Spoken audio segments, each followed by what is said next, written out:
नमस्कार दोस्तों, स्वागत है आप सभी लोगों का आपके अपने यूट्यूब परिवार में। तो दोस्तों, जैसा कि सभी को पता है कि सीटेट का रिज़ल्ट जो है कि आउट हो चुका है और जिन लोगों ने भी दोस्तों क्लियर किया है उनको बहुत-बहुत जो है कि बधाई। और जिन लोगों ने चूक चुके हैं यानी कि चूक गए हैं सीटेट को क्लियर करने से या उनका नंबर कम रह गया है दोस्तों, तो बहुत ज़्यादा परेशान होने की नहीं ज़रूरत है, ठीक है। हालाँकि आपने मेहनत किया, उसके लिए आपको जो है कि बहुत सारी चीज़ें हैं और आगे जो है कि आपको बेहतर करना है उससे। पर आपको यदि आपको लग रहा है कि हाँ, हम बहुत इसको हल्के में लेकर के बहुत ही आसानी से इस चीज़ को कर पाएँगे, तो ये चीज़ आपके लिए गलत है। तो दोस्तों, चलिए हम लोग शुरू करेंगे अभी इसके बारे में। सबसे पहले हम लोग जानेंगे जो न्यू स्टूडेंट हैं और जो पुराने स्टूडेंट हैं उनके लिए भी, कि आखिर जो अगला सीटेट है वो कब हो सकता है, उसका नोटिफिकेशन आपको कब देखने को मिल सकता है, उसके सिलेबस क्या होंगे, एग्ज़ाम पैटर्न्स की बात करेंगे, एग्ज़ाम डेट्स की बात करेंगे। तो इन सभी चीज़ों पे जो है कि आज के वीडियो में चर्चा करेंगे दोस्तों। तो प्लीज़ वीडियोस को ज़्यादा से ज़्यादा शेयर कर दीजिए, लाइक कर लीजिए और चैनल पे नए हैं तो चैनल को भी सब्सक्राइब कर लीजिए, क्योंकि ऐसे इंपॉर्टेंट वीडियोस आपको डेली मिलते रहेंगे और आपकी पूरी की पूरी सीटेट की कंप्लीट तैयारी इस चैनल पे कराई जाएगी। तो चलिए बात करते हैं। सबसे पहले जो पॉइंट है हमारा नोटिफिकेशन की, कि नोटिफिकेशन इसको कब देखने को मिल सकता है। तो अभी आपका हाल ही में, ठीक है, जैसे ही रिजल्ट आ चुका है, जैसा कि सभी को पता है, ठीक है। तो अब आपको जो नोटिफिकेशन है इसका आपको इसी मंथ के लास्ट में भी देखने को मिलता था। जैसे पिछली बार हुआ था ये, कि जैसे ही सीटेट का रिजल्ट आया था उसके तुरंत बाद जो है नोटिफिकेशन आउट हो चुका था, ठीक है। तो ये चीज़ आपको निश्चित रूप से देखने को मिलेगी। थोड़ी सी इसमें देरी हो सकती है, यानी कि एग्जाम इस मंथ के लास्ट में या फिर आपको नेक्स्ट मंथ में सीटेट का जो नेक्स्ट सीटेट का है उसका नोटिफिकेशन आपको देखने को मिल जाएगा। बात करेंगे अगर सिलेबस की, कि सिलेबस में क्या चेंजेस होने वाले हैं, चाहे वो पेपर 1 की बात करें या फिर पेपर 2 की बात करें, तो उसके बारे में बात कर लेते हैं, यानी कि सिलेबस क्या होने वाला है। तो चलिए सबसे पहले बात कर लेते हैं कि पेपर 1 का सिलेबस क्या होता है। तो पेपर 1 की अगर हम सिलेबस की बात करें दोस्तों, तो यहाँ पर देखिए आपके पास पूरा का पूरा जो है मैंने टेबल के रूप में पूरा का पेपर 1 का जो है आपका जो सिलेबस है। तो पहला जो इसमें अगर हम बात करें, जो आपको इसमें टोटल आपको 5 सब्जेक्ट आपको पढ़ने हैं, यानी 5 जो है कि पढ़ने हैं। पहला जो सब्जेक्ट होता है वो सीडीपी होता है, यानी जिसको कि चाइल्ड डेवलपमेंट एंड पेडागोजी कहते हैं, जो कि आपका 30 नंबर का होगा। दूसरा आपका ईवीएस होगा, ठीक है। ये प्राइमरी लेवल की बात की जा रही है, यानी पेपर 1 की बात की जा रही है, ठीक है। वो भी आपका कितने नंबर का होगा, 30 नंबर का होगा। मैथमेटिक्स की बात करें, मैथ की, तो वो भी आपका 30 नंबर का होगा और ठीक है 30 ही क्वेश्चंस भी होंगे, ये भी आप ध्यान देंगे। 1 नंबर 1 क्वेश्चंस का होगा, ठीक है। और टोटल 30 क्वेश्चंस होंगे, 30 मार्क्स के होंगे। लैंग्वेज 1 की बात करें तो उसमें भी आपका हिंदी या इंग्लिश दोनों हो सकता है। आप जो लोग चाहें हिंदी ले सकते हैं या फिर कोई इंग्लिश भी ले सकता है। तो यहाँ पर ये भी आपका 30 का होगा। उसी तरीके से लैंग्वेज 2 में आप इंग्लिश और संस्कृत दोनों ले सकते हैं, यानी मतलब दोनों में से कोई एक ले सकते हैं। तो यहाँ पर भी ये 30 नंबर का होगा, यानी टोटल आपके जो क्वेश्चंस होंगे वो नंबर ऑफ वो होंगे आपके 150, और टोटल नंबर जो होंगे वो होंगे आपके 150 मार्क्स के, यानी टोटल आपका 150 मार्क्स का पेपर होगा।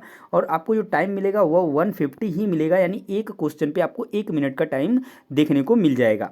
यानी कि टोटल अगर बात करें तो 2 घंटे 30 मिनट, यानी 2.5 घंटे का समय आपको पूरा का पूरा पेपर सॉल्व करने के लिए मिलेगा। बात करें अगर दोस्तों यहाँ पर एक और चीज़, ये जो 30-30 नंबर आप देख रहे हैं, यानी 30-30 क्वेश्चन देख रहे हैं, इसमें आपके 15-15 क्वेश्चन जो है कंटेंट के होंगे और यानी थ्योरी के होंगे, और 15 क्वेश्चन जो होंगे पेडागोजी के होंगे हर एक सब्जेक्ट के अंदर, ठीक है। तो ये आपको पेडागोजी पे निश्चित रूप से बहुत ही ज़्यादा ध्यान देना पड़ेगा, ठीक है। तो ये बात हो जाती है पेपर 1 की। तो समझ में आ गया होगा, इसका आप स्क्रीनशॉट ले सकते हैं, ठीक है। चलिए इसका जो भी ये चीज़ें हैं मैं हटा देता हूँ, इसका आप स्क्रीनशॉट ले लीजिए, अच्छे तरीके से आपको याद रहेगा कि कहाँ पर क्या चीज़ें हैं। चलिए सेकेंड पेपर की बात कर लेते हैं कि सेकेंड पेपर का सिलेबस क्या हो सकता है। तो ये रहा दोस्तों आपके सामने सेकेंड पेपर का सिलेबस। इसको आप स्क्रीनशॉट ले लीजिए अभी, उसके बाद इस पेपर को हम समझ लेते हैं। ले लिए होंगे सभी लोग, चलिए देख लीजिए इसमें क्या क्या चीज़ें हैं।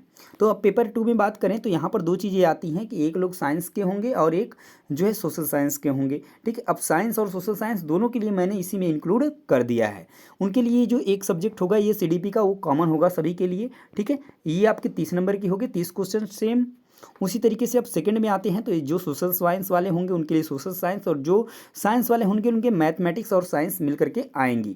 और ये क्वेश्चन कितने का होगा, 60 नंबर का होगा, जिसमें अगर सोशल साइंस की बात करें तो 40 नंबर सोशल साइंस से आएंगे और 20 नंबर पेडागोजी के उसी से आएंगे, ठीक है। उसके बाद मैथमेटिक्स साइंस की बात करें तो इसमें भी 20-20 नंबर करके, यानी 20 नंबर मैथमेटिक्स से और 20 नंबर साइंस से और 20 नंबर आपके उसी के पेडागोजी से क्वेश्चन पूछे जाएंगे।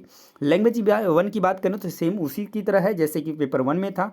ठीक है, आपका लेवल थोड़ा सा अलग हो जाएगा, बाकी सारी चीज़ें बिल्कुल सही रहेंगी। तो लैंग्वेज 2 में भी सेम चीज़ें वैसे ही रहेंगी जैसे हमने 1 में जाना था।